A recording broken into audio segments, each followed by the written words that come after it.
Buenas tardes de nuevo. Vamos a continuar con la explicación que empezamos en el anterior video. Así que esta es la parte B de la unidad 2. En la parte A lo que intentamos mostrarles y explicarles es un modelo general para analizar la formación de los estados nacionales en América a partir del texto de Oslo.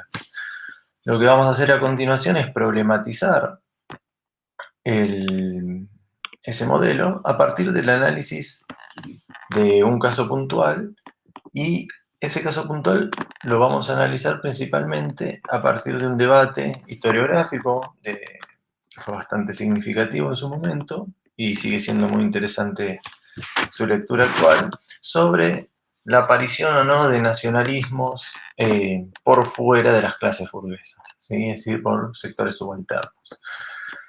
Para ver eso, ustedes tienen los textos de Malom y Bonilla. Y bueno, como les decía antes, lo de Graham y Murillo de Carvalho lo vamos a dejar para ver en la guía. ¿Bien? Entonces, ¿en qué consiste el debate Bonilla-Malom? Bueno, muchas cosas, pero antes de empezar vamos a ver sobre qué hechos históricos hacen referencia los principales tópicos del debate, ¿no? El hecho histórico que se analiza es la Guerra del Pacífico, ¿sí?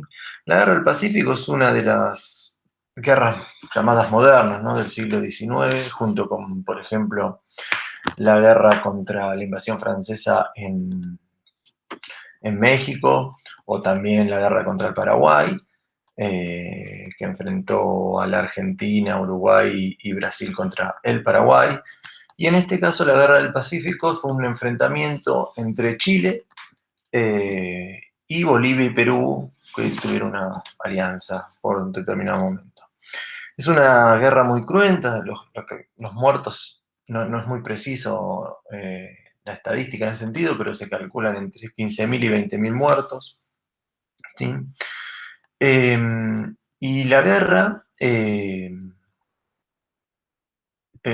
fue... Bueno, hay varios motivos, ¿no?, por los cuales ocurrió la guerra y no nos interesa ahora profundizarlo, pero entre los principales es en el medio de la inserción de las economías de la costa del Pacífico, ¿no?, Chile, Bolivia y Perú, al mercado mundial como exportadores de salitre. Chile, bueno, había una disputa territorial por lo que es el actual norte de Chile, es decir, el desierto de Atacama, y el sur de Perú.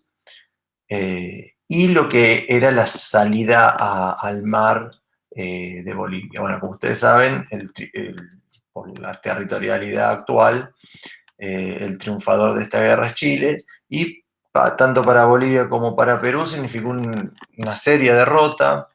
Nosotros vamos a concentrar nuestra atención en Perú, después, pero esto va a aparecer luego en la unidad donde trabajemos la revolución boliviana, ¿no? Bueno, en el caso del Perú, la derrota, la verdad, generó una situación de, digamos, de caos gubernamental, ausencia de poder, y tenemos que, una vez que el ejército peruano es derrotado, se forman, principalmente en la zona de la sierra central de Perú, liderados, entre otros, por Cáceres, una guerra de guerrillas, bien, donde se forman distintas partidas contra el ejército chileno, en el medio que el gobierno peruano firma la paz aceptando la mutilación territorial del propio territorio que el Estado peruano reivindicaba como suyo. Lo mismo le va a ocurrir a Bolivia, ¿bien? Es decir, lo que nosotros tenemos es, en términos de OLAC, una incapacidad por parte del Estado boliviano y el Estado peruano de lograr la externalización del poder, ¿sí? En cambio, Chile, por el contrario, la impone directamente por la fuerza mayor que tiene sobre Bolivia y Perú. Los territorios logrados en la Guerra del Pacífico siguen perteneciendo actualmente a Chile. Si bien hay reivindicaciones peruanas, las principales son de Bolivia por la famosa salida al mar. Bien.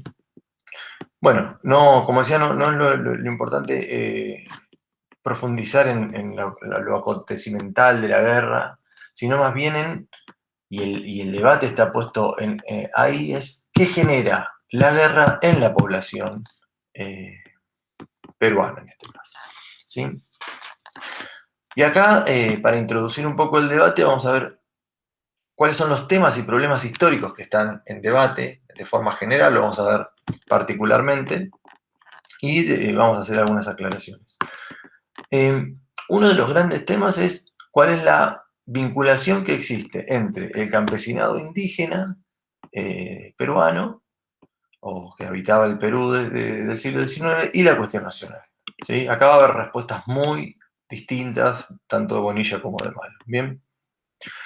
De ahí surge una segunda cuestión, que ustedes lo van a encontrar a lo largo de toda la materia, y es un tema al que le damos mucha importancia, es cuál es la capacidad política del sujeto campesino. ¿Sí? En este caso, el campesinado indígena. Esto va a aparecer con mucha fuerza durante los estudios, perdón, va a aparecer con mucha fuerza en los estudios sobre la Revolución Mexicana, lo mismo sobre Bolivia. Es decir, ¿cuál es la capacidad que tienen sujetos, o la Revolución Cubana, ¿no? Este debate va a aparecer una y otra vez sobre cuál es la capacidad que tiene la población campesina en general y la campesina indígena de accionar políticamente, ¿sí? De ahí deviene otra cuestión que Bonilla le discute mucho a Malo, que es cómo conceptualizar las acciones, es decir, cómo entender lo que hicieron. Después vamos a ver que esto es significativo, lo que hicieron un grupo muy particular de campesinos indígenas en la sierra del Perú. Y la última cuestión, si se quiere, que y también atraviesa toda la materia, está al inicio de la unidad 1 con el texto de Alperín, ¿no? Esto, ¿qué le da unidad a América Latina? ¿Sí? Dentro de una diversidad muy grande. Y después lo veremos con cualquier proceso revolucionario, lo mismo con la transición al capitalismo, y también lo podemos pensar desde la formación de los estados.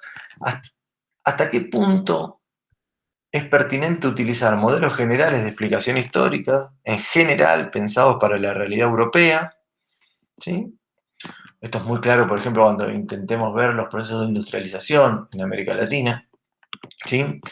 Entonces, ¿hasta qué punto son pertinentes los modelos generales construidos por la sociología, la ciencia política, eh, y obviamente sustentados por la historia y utilizados por los historiadores para analizar realidades para los cuales esos modelos no fueron pensados, ¿no? Es decir, en este caso, la realidad latinoamericana. Bien, entonces, o uno puede entrarle por otros lados, ¿no? Al debate, pero me parece que estas tres cuestiones problemáticas están en el eje del mismo. Bien, antes de avanzar sobre las mismas y profundizarlas, hagamos algunas aclaraciones de cómo se dio el debate y, digamos, en qué trincheras historiográficas se ubica cada uno de los autores. Lo primero que tenemos para decir es que, si bien hay un debate entre Bonilla y Malo y parecen totalmente opuestos, tanto Heraclio Bonilla como Florencia Malo discuten contra la historiografía nacionalista peruana.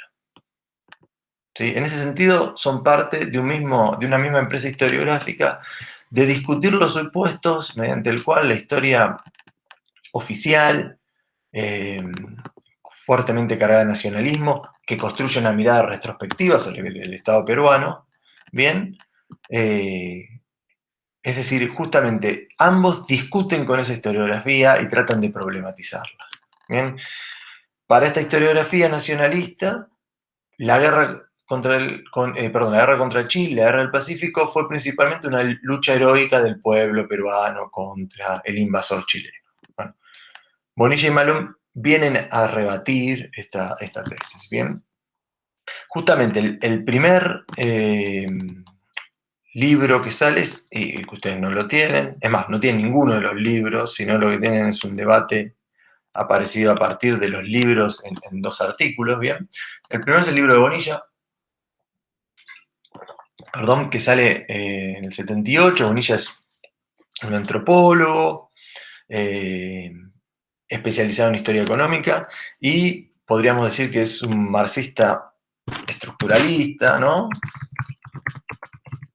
Estructuralista, bien, más asociado al marxismo, digamos, que había sido dominante durante las décadas del 60 y 70, ¿bien? ¿Qué es lo que dice Bonilla? Bueno, lo que dice Bonilla son muchas cosas, ¿no? Pero las que queremos destacar acá son las siguientes. Uno, que justamente la guerra muestra la ficción de la nación peruana. Y acá ficción debe ser entendido como la falsedad de la nación peruana postulada por la historia nacionalista. ¿Sí? Justamente lo que muestra la guerra es pérdida territorial, incapacidad del Estado de lograr que la población mantenga una lucha sostenida, entre otras cosas. Justamente lo que viene a decir Bonilla es que la independencia no fue un proceso de toma de conciencia nacional, es decir, si no recuerdo mal, en 1824, cuando San Martín y Bolívar garantizan la independencia del Perú, no fue el acto de fundación del Estado Nacional Peruano, ni la toma de conciencia de los peruanos de formar un grupo humano diferente, etcétera, etcétera, etcétera. ¿Sí?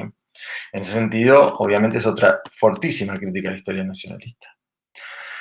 Y la tercera cuestión que dice Bonilla, y acá va a ir el eje del debate con Malon, dice que las clases populares participaron en la guerra no motivadas por un nacionalismo, es decir, por una lucha heroica contra el invasor, ¿sí?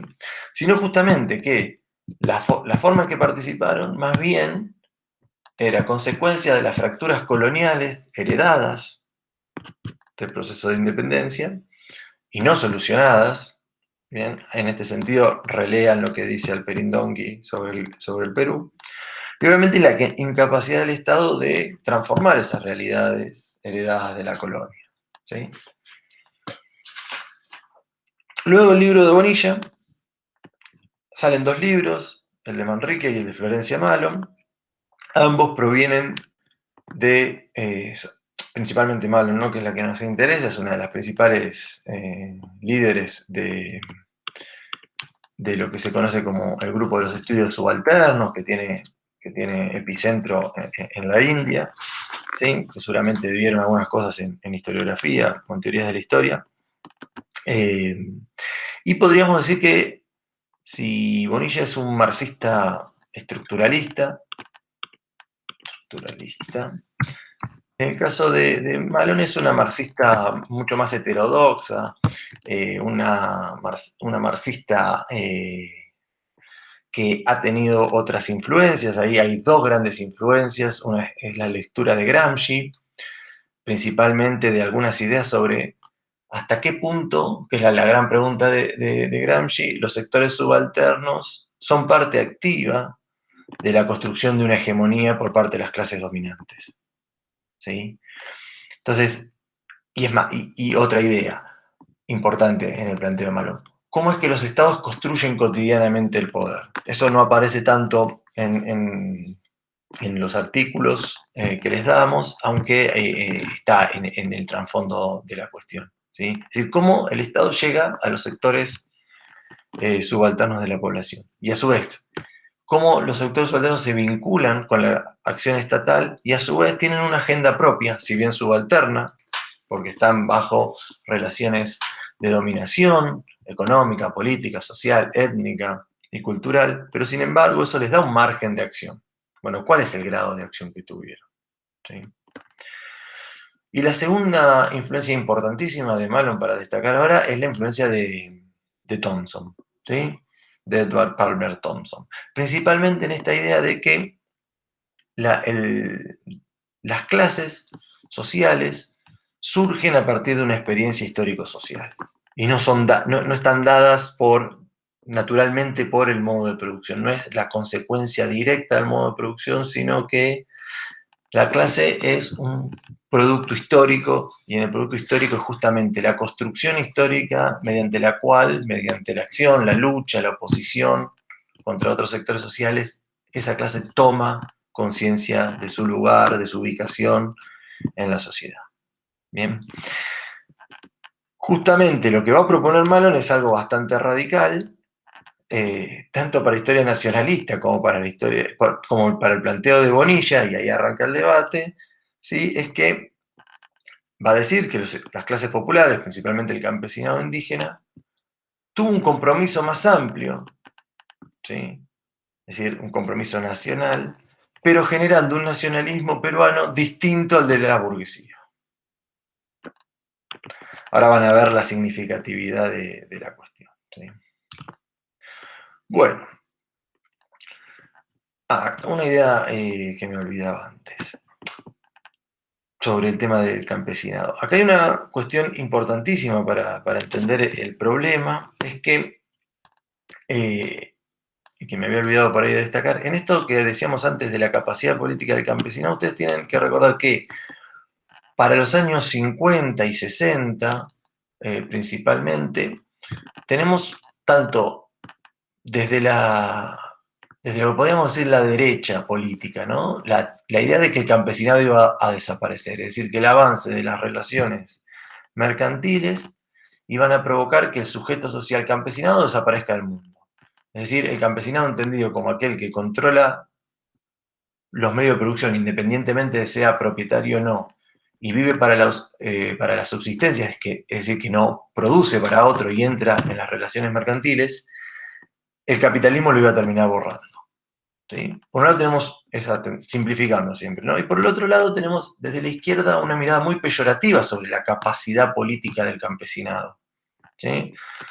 Desde los estudios de Marx eh, sobre la experiencia francesa, ¿no? Afirmando que los campesinos eran una bolsa de patatas, o las atribuciones sobre su localismo, sobre su incapacidad de ver más allá de la campana de la iglesia, es decir, que son conservadores, apáticos, desinteresados por la política, había generado, principalmente la izquierda, digamos, dejar de lado la capacidad posible de transformar al campesinado en un sujeto revolucionario. Justamente para la izquierda de tradición marxista, el sujeto por excelencia que iba a protagonizar la revolución era el obrero urbano y fabril. Bien, con lo cual el campesinado no era motivo de gran interés. Esto cambia con mucha fuerza porque la realidad histórica hace chocarse contra la pared a estas formas de pensar, principalmente porque hay grandes procesos revolucionarios protagonizados principalmente por campesinos, ¿no? Desde la Revolución China, pasando por la Revolución Cubana, y por ejemplo, la rebelión argelina contra el Imperio francés, o por ejemplo, las guerras de Vietnam, donde Ho Chi Minh lidera a los pobres campesinos vietnamitas contra primero el Imperio francés y después contra los Estados Unidos, y los termina derrotando, la única derrota estadounidense en su historia. Entonces, justamente la realidad histórica, ¿qué hace? Es decir, bueno, y si el campesinado es un sujeto revolucionario, de ahí viene el debate fuerte que obviamente por los años 70 y 80 está en boga, ¿no? Entonces vamos ahora a pasar a tratar de explicar qué es lo que propone Malon. Bueno, justamente el planteo de Malon es pensar, desarrollar, crear una teoría, perdón, una última idea sobre el campesinado en la historia del Perú, puntualmente. Si lo que conté antes es, perdonen que un poquito de ida y vuelta, pero me parece más apropiado contarlo acá. Si lo que vimos recién es cómo pensar el campesinado en términos, digamos, de la teoría mundial, ¿sí? Del debate general, en el Perú justamente hay dos grandes miradas sobre el campesinado que también le quita capacidad política de acción. Por un lado, bien, tenemos una mirada de pensarlos como ingenuos, ¿sí? Es decir, son sujetos con escasa inteligencia, a los cuales se los engaña. Los engañaron los españoles, los engañaron los militares, luego en la actualidad de los años 60 y 70 los engaña Sendero Luminoso. ¿Sí? Y hay otra idea también muy fuerte, que es que los campesinos indígenas en el Perú generalmente viven de forma bastante aislada y están predispuestos naturalmente a la violencia. Ambas imágenes, aunque una al considerarlos de ingenuos parece más positiva, si se quiere, es decir, no saben lo que hacen, la otra se los acusa de una mirada muy peyorativa, la idea del rechazo y la violencia casi instintiva. ¿Bien? Hay muchos trabajos sobre esto. ¿Bien? Justamente, Malon no solo discute las teorías a nivel internacional sobre la capacidad política del campesinado indígena, sino justamente dentro de la tradición interpretativa sobre el campesinado peruano en la historiografía que trabaja esos temas. Volvemos entonces. ¿Qué es lo que plantea Malon? Justamente Malon lo que quiere es desarrollar una teoría alternativa y pensar el surgimiento de nacionalismos en sociedades no capitalistas. ¿Sí? Luego volvemos a la cuestión esta más adelante sobre por qué el nacionalismo es de las sociedades capitalistas. Bueno, para Malon, ella lo que hace es tomar un autor ruso, ¿bien? Que es Borojov, si es que se pronuncia así, la verdad no sé mucho de ruso, ¿bien? Justamente este autor es de tradición marxista, pero está más relacionado con el populismo ruso. Populismo ruso es una tradición intelectual muy profunda en Rusia, que tiene desde autores, escritores como Tolstoy, Dostoyevsky y Gorky, entre otros, que justamente plantean que los campesinos, bien, son la esencia de la patria rusa. Bien, ahí está, bueno, el estudio de los Mir, es decir, la comunidad de aldea en Rusia, bien. En fin, es una tradición intelectual muy profunda en Rusia y Borojov justamente intenta una combinación entre esa tradición y el marxismo justamente de Marx, ¿no? Y Engels. Y ahí hace una diferenciación entre las condiciones de producción y las fuerzas productivas y las relaciones de producción. Nosotros vamos a... La clave es pensar esto, ¿sí? ¿Qué es lo que propone? Que las condiciones de producción es la base material de una sociedad. Es decir, la relación entre el hombre, hombres y mujeres, obviamente, y la naturaleza. Bien, justamente las fuerzas productivas y las relaciones de producción son las construcciones que se hacen sobre esas condiciones de producción. Bueno, no vamos a desarrollar acá el planteo marxista sobre esto, sí destacar esta idea de diferenciar condiciones de producción de fuerzas productivas y relaciones de producción. ¿Por qué? Porque lo que dice Borojov es que cada clase tiene una relación distinta con la base material, con las condiciones de producción. Y esta relación con la base material, según su propuesta, se mantiene relativamente autónoma del modo de producción dominante existente. ¿Sí? Cuando estas condiciones de producción, la base material de una sociedad, ¿bien? Es decir, la relación puntual que establezca una sociedad en un lugar concreto con la naturaleza para satisfacer sus necesidades, ¿bien? Justamente esas condiciones van a constituir la base para el desarrollo de un nacionalismo. ¿Pero cuándo? Cuando son puestas en peligro. ¿Qué es lo que plantea? Que un X pueblo, ¿bien? Un conjunto, un grupo humano que hace entendido pueblo, se desenvuelve en determinadas condiciones de producción, en condiciones de producción X, ¿bien? En ese desenvolvimiento, dado que es la relación que van estableciendo los hombres y las mujeres con la naturaleza para satisfacer sus necesidades, no toman conciencias de sí mismos, ¿sí? Es decir, es un grupo humano que vive en un determinado lugar y se relaciona con la naturaleza de una determinada forma, forjando este concepto de condiciones de producción. Bien. Por el contrario, una nación, para Borojov, es un pueblo que ha tomado conciencia de su unidad. ¿Bien? Es decir, que ha adquirido una conciencia sobre el pasado que le otorga identidad en el presente y obviamente permite una proyección hacia el futuro. Es decir, les da un propósito común. Entonces la pregunta es, ¿cómo es que un pueblo, un grupo humano, se transforma en una nación? Es decir, un pueblo que ha tomado conciencia de sí mismo. Es decir, que los une, que sienten, de alguna manera, piensan que tiene una historia común, que eso les da una identidad y que les da un propósito en conjunto.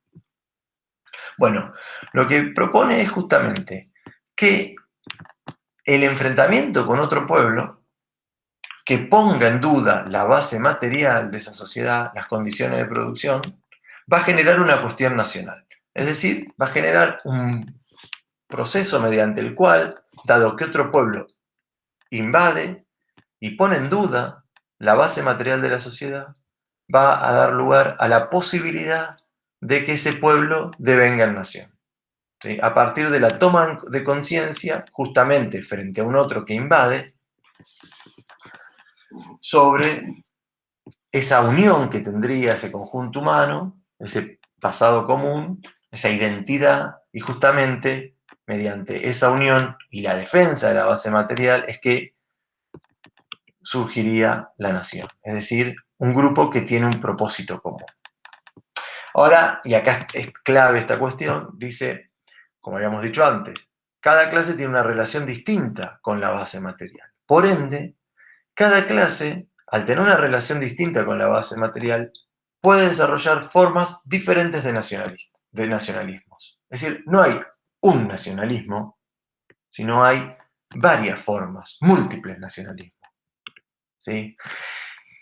Y esta es la idea que me parece a Florencia Malone más le interesa. ¿Sí? Es decir, si hay múltiples nacionalismos, puede haber un nacionalismo campesino indígena, que es lo que va a proponer Malone para el caso peruano.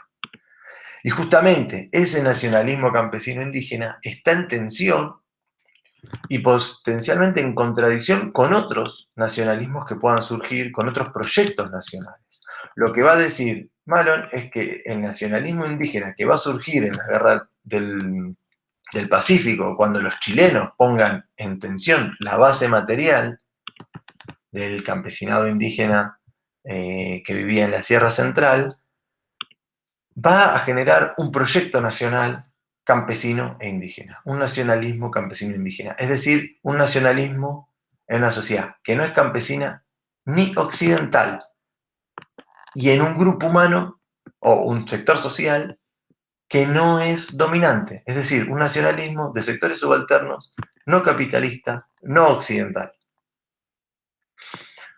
Es decir, si siguieron hasta acá la explicación, Malone está proponiendo algo pesado en la teoría. ¿Sí? El problema es cómo demostrar esto, ¿no? Ahí está la cuestión.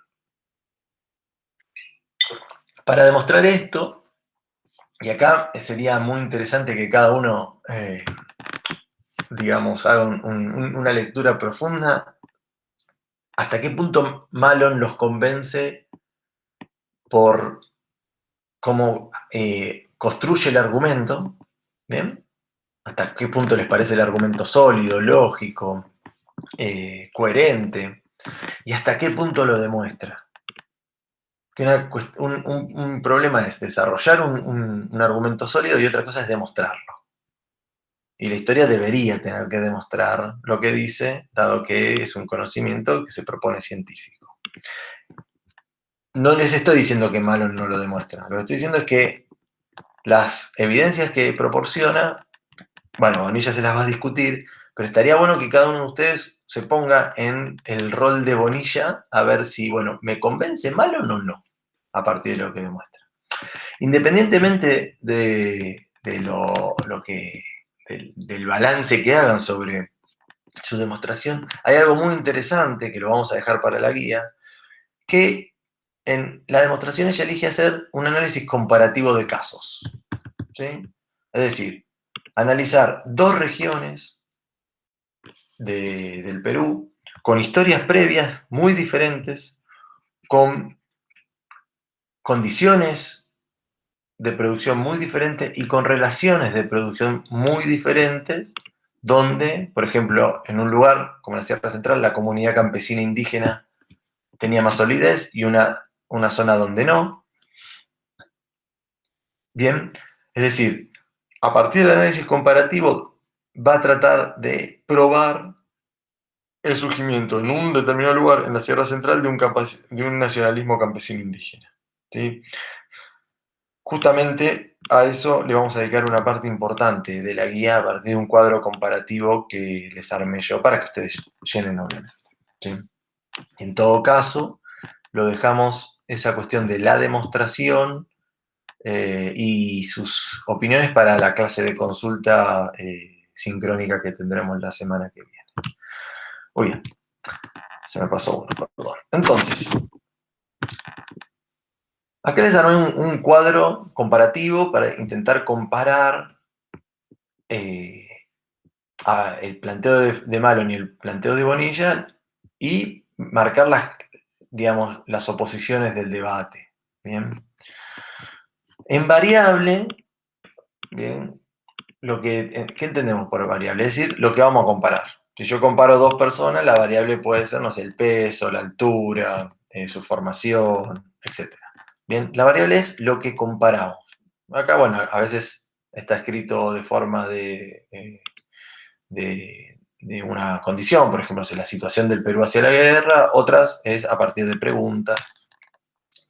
Bien, y bueno, hice en cada uno un breve resumen de lo que plantean y vamos a tratar de explicarlo. Bueno, hay una coincidencia muy grande entre ambos autores, que esto ya lo dijimos antes, y es su discusión con la historiografía nacionalista, es la idea de que hacia el momento de la guerra, hacia los años 80 del siglo XIX, el Perú como Estado nacional es un fracaso. Es un Estado débil, no tiene autoridad sobre buena parte del territorio que dice controlar. Esto es muy claro cuando analice la Sierra Norte, donde, por ejemplo, la policía peruana no puede entrar en las haciendas ubicadas en la Sierra Norte. Bien, es decir, no hay autoridad en todo el territorio. Volviendo a los planteos de Oslak, no hay una institucionalización de la autoridad. Mucho menos hay una conciencia nacional peruana, ¿bien? Es decir, una internalización de la identidad colectiva. Y tenemos clases dominantes divididas y una fractura, digamos, geopolítica interna entre la costa y la sierra, ¿sí? Con proyectos políticos, económicos, con posiciones sociales muy diferentes. Bien, bueno.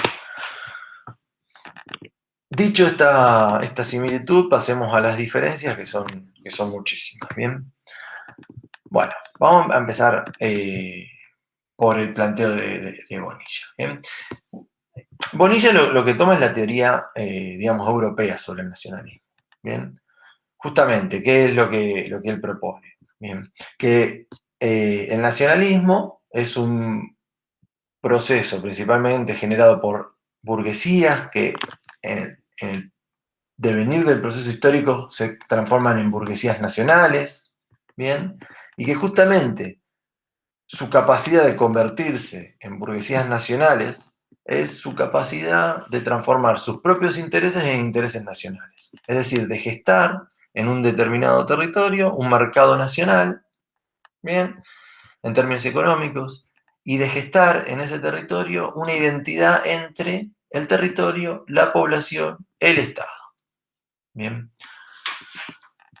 Por ejemplo, el caso así patente es, no sé, la formación de Alemania, ¿sí? O Francia. Bien, es decir, el surgimiento de la burguesía francesa, el surgimiento de la burguesía alemana va a ir de la mano de la formación de estados nacionales, es decir, de un Estado que logre esos atributos de estatidad que hablaba Oslak y de identificar población con Estado, con territorio y principalmente forjar mercados nacionales. Bien, En ese sentido, lo que está haciendo la burguesía francesa, alemana, inglesa, etcétera, es transformando sus propios intereses de clase en intereses nacionales. Es decir, es el proceso mediante el cual la burguesía logra transformarse en clase hegemónica. Bien, principalmente en los casos europeos de burguesías industriales. ¿Sí? Por ende, el momento histórico del nacionalismo para Bonilla son las sociedades capitalistas. Bien, justamente pensando en el marxismo clásico, las sociedades capitalistas deben destruir el pasado feudal dentro del modelo evolucionista de sucesión de modos de producción. Esto ya lo saben, me imagino, no hace falta que profundice. Justamente, ¿qué dice Bonilla? En ese sentido es muy claro el planteo de Bonilla. Dice, en Perú no hay burguesía, tenemos clases dominantes divididas, escaso desarrollo de las relaciones de producción capitalista. Justamente, si no hay burguesía no hay nacionalismo.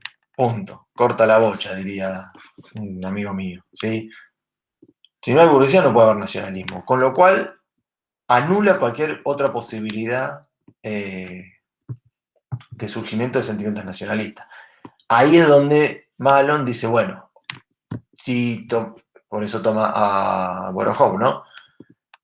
Si todos los sectores sociales pueden, es decir, tienen relaciones con la base material distintas, todos los sectores sociales y clases sociales tienen posibilidad, por lo menos en potencia, no quiere decir que esto lo lleven a la práctica, de desarrollar proyectos nacionales.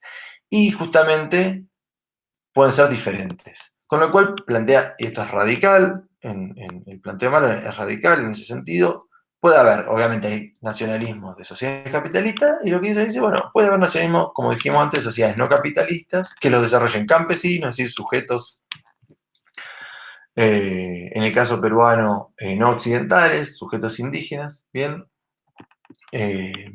y previo al desarrollo de las relaciones de producción capitalista, bien. De ahí uno puede pensar que cómo explica cada uno el esquema del desarrollo de una construcción nacional. Bueno, en el caso de Bonilla es muy claro. Si es la burguesía que logra transformarse en clase dominante, transformando sus intereses nacionales, y obviamente controla hegemónicamente el Estado, el proceso, que es en definitiva el gran hacedor de la identidad nacional, volvemos a Osla con esto, lo que tenemos es un proceso de arriba hacia abajo, entendiendo el arriba dentro de la pirámide social, ¿no? Los sectores más altos, en este caso las burguesías industriales, hacia la población. Bien. Por el contrario, Malon plantea, y esto para mí es una idea muy valiosa para pensar mucho, cualquier construcción nacional, independientemente de si lo que diga después es cierto, si en Perú hubo un nacionalismo campesino o no, el esquema explicativo de Malon es mucho más complejo y más dialógico. Bien, lo que ella va a decir, bueno, no hay duda que el Estado y las clases que intentan transformarse en hegemónicas tienen proyectos de modernización nacionalista de su población. Ahora, ojo, los sectores subalternos también participan de esa creación. ¿Sí? Voy a dar un ejemplo muy claro, ¿no? ¿Cómo transformo, por ejemplo, a la población rural de La Pampa en argentinos, en el medio del proceso inmigratorio, etc.? Una de las cuestiones es, por ejemplo, tomar el motivo, el arquetipo gaucho. Ahora, el arquetipo gaucho justamente retoma tradiciones populares, ¿sí? Formas de entender las relaciones con la autoridad, bien, las relaciones interpersonales, la amistad, etc. Bueno, todo lo que ustedes han leído en el Martín Fierro, si no lo leyeron, vayan a leerlo ahora, dejen esta clase, por favor. Pero justamente ese arquetipo que se transformó en el arquetipo nacional habla de una construcción dialógica de los motivos del nacionalismo, en este caso argentino. Bueno, Malon va en ese sentido. La construcción nacional en una sociedad, independientemente de que sea el caso de un campesinado indígena nacionalista, después lo vamos a ver, es una construcción de ida y vuelta, de abajo hacia arriba, de arriba hacia abajo. Obviamente, esto no significa en condiciones de igualdad, ¿sí? Porque hay diferencias de poder, diferencias de capacidad económica, capacidad cultural, de relaciones sociales. Y otra idea fundamental en ese sentido es pensar el nacionalismo, y acá esto lo podemos marcar una similitud con el planteo de Oslak, es esta idea de no pensar que nace maduro, sino que es construido constantemente y se va modificando. Es decir, ser argentino hoy no es lo mismo que ser argentino en 1980, vaya que no lo era, o del modelo que bajaba, por ejemplo, la dictadura de lo que era ser argentino, que en 1940 o, no sé, en 1910. ¿Sí? Y así con cualquier sociedad. Muy bien.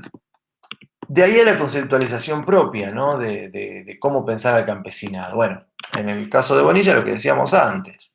El campesinado suele ser un sujeto pasivo, indiferente, es decir, que rechaza la novedad, no suelen estar interesados por la política, bueno, lo que ya explicamos. Bueno, Malon, por el contrario, aquí deberíamos decir un poquito enamorada de su objeto de estudio, es un sujeto activo, generador de nuevas formas de ver el mundo, creativo,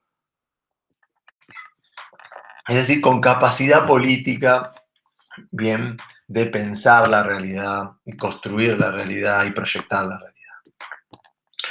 Y ahí el caso por el cual Malon demuestra esto es lo que ocurrió en la Sierra Central, que eso lo dejamos para la clase, perdón, para la guía, y si hay preguntas que espero que hayan, las podemos trabajar en la clase de consulta sincrónica. Lo ocurrido en la Sierra Central es justamente el desarrollo para Malon por parte de un campesinado que se opone a la invasión chilena, y desarrolla un proyecto de defensa alternativo, donde plantean, por ejemplo, la alianza con los hacendados, bien, proponiéndoles, bueno, nosotros peleamos, ustedes financiennos, ¿sí? Y es más, que va a generar el desarrollo por varios años de una confederación protonacional, no sé cómo llamarla, una confederación que podría haber dado un nuevo país, un nuevo estado, no sabemos, pero justamente ella lo que dice es que justamente, volviendo a Borojov, la invasión chilena pone en cuestión las condiciones de producción y justamente genera en la población que habita la zona, campesina e indígena, por las condiciones propias del lugar de la Sierra Central, justamente la comparación con la Sierra Norte les permite demostrar, bueno, por qué acá ocurrió y por qué en la Sierra Norte no. ¿Sí? Bien, pero lo que ocurrió justamente es un proyecto de nacionalismo campesino e indígena. Bueno, Bonilla rechaza totalmente esto y dice, bueno, lo que pasó en un lugar no se puede extender a otros casos. Y bueno, ahí pasó algo que la verdad es bastante extraño a lo que debería haber pasado, parece decir Bonilla, ¿no? Y justamente fíjense la frase que propone, en su anticipación radica su fracaso. Es decir, que acá volvemos al modelo evolucionista. Un campesino indígena se está anticipando, parece decir, a lo que viene, pero lo que viene es que el capitalismo, los estados nacionales, el nacionalismo, justamente de la mano de la eliminación del campesino y el indígena como sujetos sociales.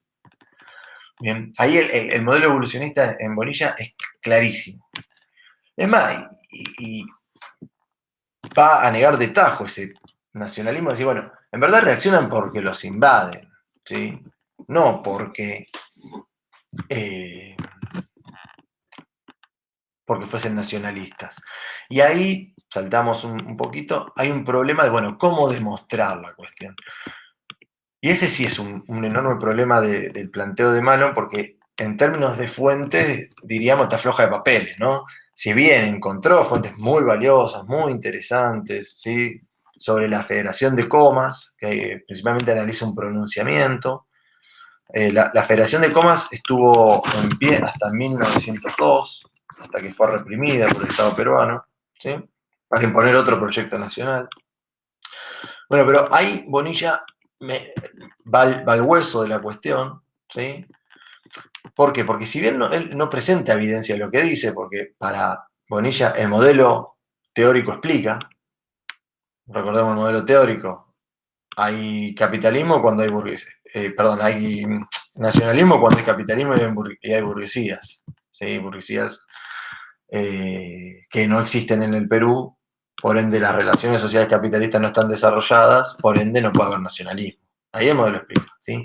Pero la crítica ahí es muy fuerte porque Bonilla pone en duda la interpretación, es decir, la, la hermenéutica de Malon sobre cómo entender algunos conceptos que aparecen en el texto que a Malon le permiten proponer esta idea de un nacionalismo campesino indígena, ¿sí? Conceptos como patria, país, nación. Y ahí Malon se pregunta, bueno, ¿qué querían decir estos tipos cuando referían a patria, país, nación? Bueno, para Malon es un proyecto nacional alternativo, campesino, no occidental, indígena. En cambio, para Bonilla, eh, patria refiere al amor al terruño, ¿sí? Al lugar, y pone en duda la interpretación que hace Malon. Bien, ahí por eso, lo del amor al terruño, ¿no? Fíjense, y acá se asocian estas dos cuestiones, estas dos variables que puse.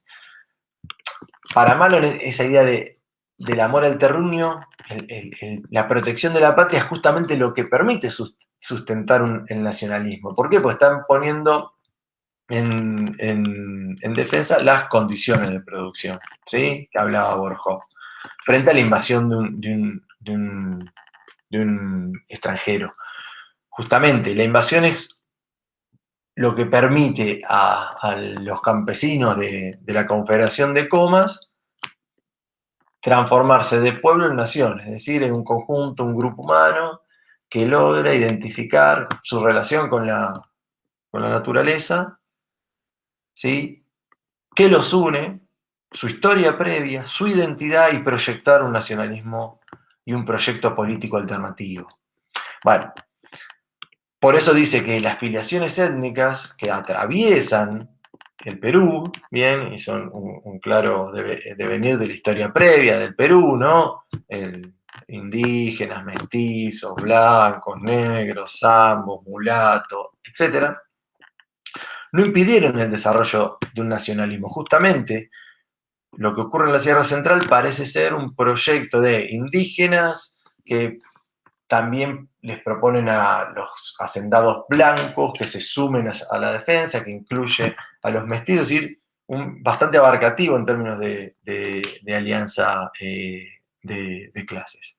Bueno, acá Bonilla también es tajante. Justamente ese amor al terruño es tribalismo, en el sentido de el cuidado de la tierra que les permite vivir. Esto no puede generar un nacionalismo indígena, y además lo dice tajantemente, además lo puse dos veces ahora que lo estoy mirando, reaccionan porque los invaden, no porque son nacionalistas, dice Bonilla, ¿no? Es decir, los chilenos eran enemigos por invasores, no meramente por chilenos, ¿sí? Por pertenecer a otra nación, sino porque los invaden.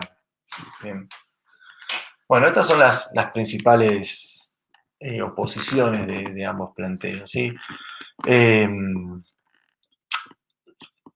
eh, en mi opinión, no sé si Malon tiene razón, algunas interpretaciones son bastante fuertes a partir de un caso, en eso me parece que Bonilla tiene razón, pero sí me parece que permite plantear una realidad histórica mucho más compleja, mucho más rica, y en definitiva abre el problema de, en este caso, qué es lo que pasó en la Sierra Central con la invasión chilena.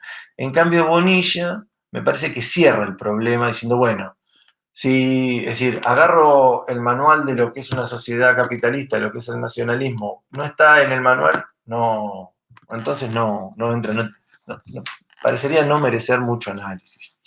Digo, me parece que la propuesta de Florencia Malon es muy sugestiva y es muy rica para pensar cualquier realidad histórica. Para cerrar, me parece que va en el mismo sentido del debate, les dejo esta cita de Edward Thompson en su propio debate. Él escribe un libro, Miseria de la Teoría, contra Luis Althusser, ¿sí? Son esas cosas que cuando uno termina la carrera se puede poner a leer, texto ya un poco olvidado, no tan trabajado y muy denso para leer, pero si alguno quiere se los paso, lo tengo en PDF.